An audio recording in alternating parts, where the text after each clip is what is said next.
Right now, just doing a quick little kind of tabletop knife review on the Case Dave Canterbury Signature Folding Hunter. If you don't know who Dave Canterbury is, I suggest you look him up here on the tube. The guy's probably made a couple thousand YouTube videos at this point. He is probably the #1 most famous bushcraft outdoors type of guy in the United States, outside of a guy like Bear Grylls. Even though he's not from the United States, he's still famous here. Whatever. So Dave Canterbury has written 5 books, which I have displayed here. He owns the Pathfinder School and operates the Pathfinder School out in Ohio, which is a survival and bushcraft outdoor skills school.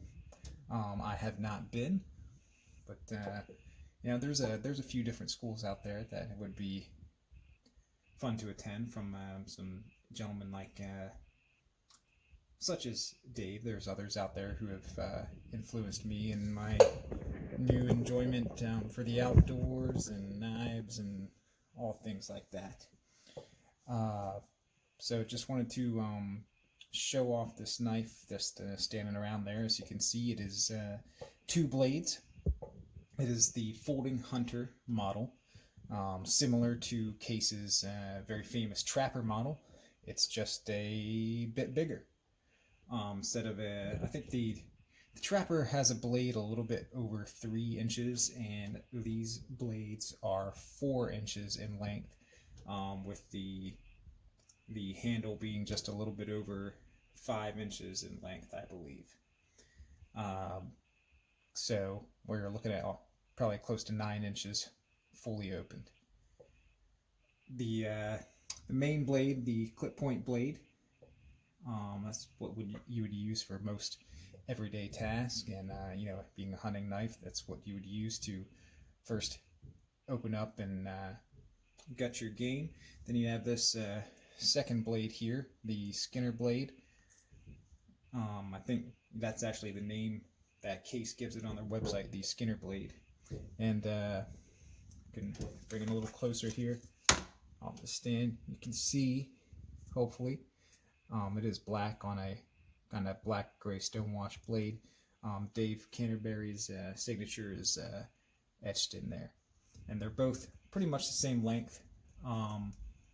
Now, what makes this knife special over other Case folding hunters is that the top of the spine on this Dave Canterbury signature model is ground to a sharp 90-degree edge, with helps in woods task, emergency survival stuff of striking your ferrocerium rod, and you can also use it to scrape off tinder.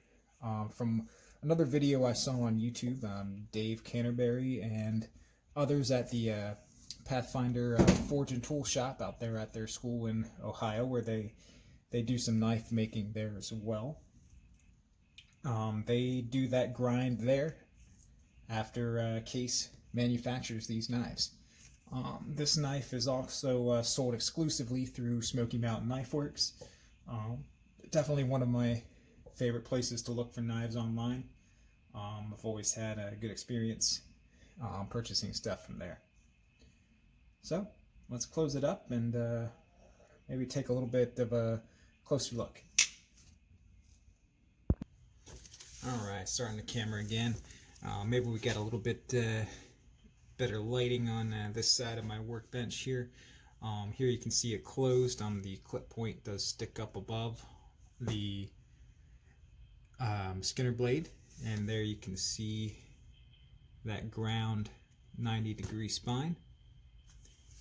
And here is a close-up of the clip point blade. You can see the stonewash finish. Camera focusing there, all right. This is the only case folding hunter to have this stonewash finished. All the rest are just, you know, plain looking steel. Something else more on the unique side of the Dave Canterbury signature folding hunter is that it's made out of Case's CV steel.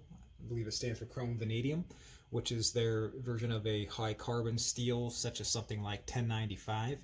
That if you're familiar with Dave Canterbury, he is a big proponent of using high carbon steel blades out in the field for, you know, holding a decent edge, ease of sharpening, and also the high carbon content you could use this as a fire starting method if you strike a piece of flint or chert or, you know, other such type rock material that you could use to start a fire.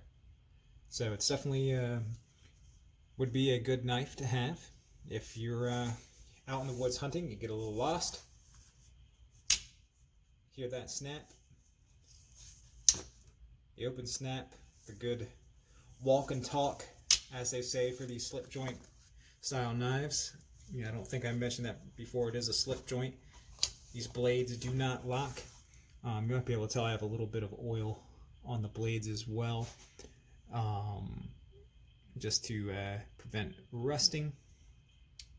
I haven't had this knife too long, but I have have it carried around in my pocket. I think a lot of the other folding hunter models come with a leather belt sheath. This one does not. However, Smoky Mountain Knife Works does also sell a Dave Canterbury signature version of Case's leather belt sheath for this knife. That also has a loop on the side to carry a ferrocerium rod. I have not gotten one because they are out of stock. I don't know what other people are buying them for besides this knife, but to each their own, because you think if the knives were in stock, they'd have those sheaths in stock as well, you know. But whatever, no big loss. It fits fine in the pocket. I mean, it is a bigger knife to have in the pocket. It is bigger than the Buck 110, which is, you know, one of my other favorite knives. But it's fine. It came pretty sharp. I mean, I have stropped it and such. I mean, we can cut this cardboard here. That's why I have it on the table, just to,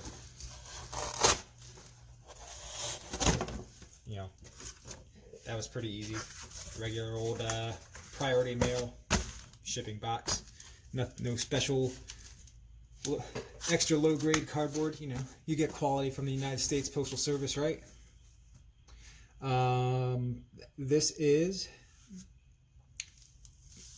hopefully that shows up on the camera, the Case tang stamp. Looks like it's going to be too dark to see, but excuse me. Looks like it was manufactured in 2018.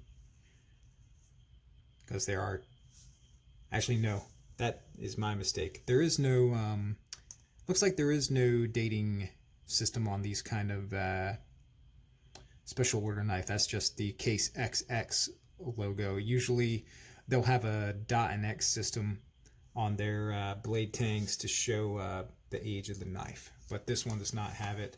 I think I read that elsewhere too, that these kind of special edition knives do not have the regular dating system. So let's grab a little something here just to play around with this knife a little bit. Here's a stick. Maybe we can carve a little pointy end here. Just some stick from out in the neighborhood.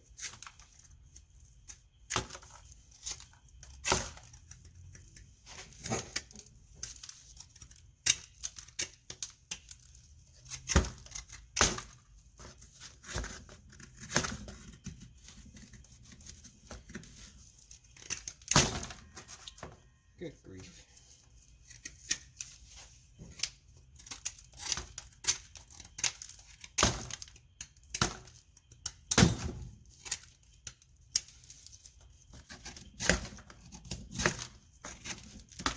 You can see the bark comes off fairly easy, which, you know, any bladed instrument should be able to debark a little old stick like this. Let me break this thing. This stick was too long to be working on this comfortably on the camera here.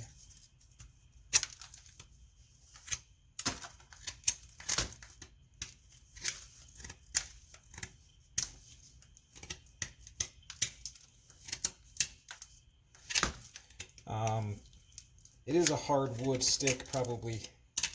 It's either oak or maple, I'm not quite sure. There are several trees that are oak and maple very close together in my neighborhood. It's not a soft, squishy pine stick.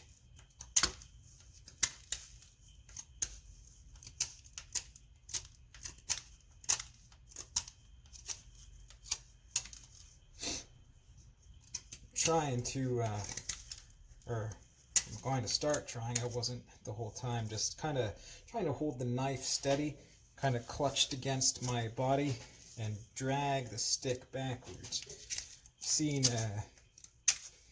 Mr. Canterbury and others on YouTube as well doing that, so you're not flailing all over the place with your knife and send it flying and stab your buddy.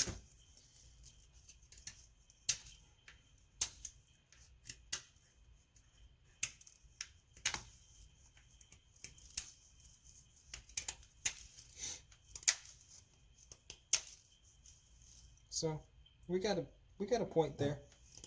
That'll drive into the ground if you want to use this stick as a tent stake or something like that. Close it up. He said, you know, the blade, of course, removed material just fine. So let's look at this section of bark and see if we can scrape it off with this sharp 90-degree spine. Which, that is taking that outer bark off just fine. Look at that pile of nonsense we shaved off there. So, he also mentioned that that 90-degree spine is good for striking a ferrocerium rod. So let's try that out. This one, I haven't really used much of it. It has most of the black coating on it. Let's see if we can, you know, get some sparks.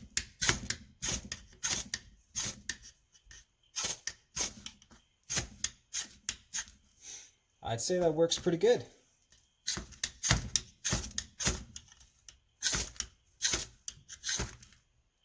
All right. I wasn't really trying to get these lit because I don't really want to start a fire here in my garage, but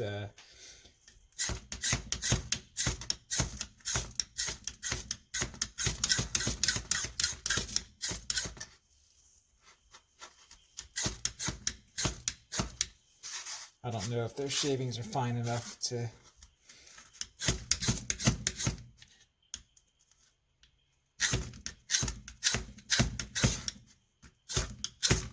get a fire start anyway. But anyways, you can see that spine definitely throws sparks off of that ferrocerium rod, and you can see some.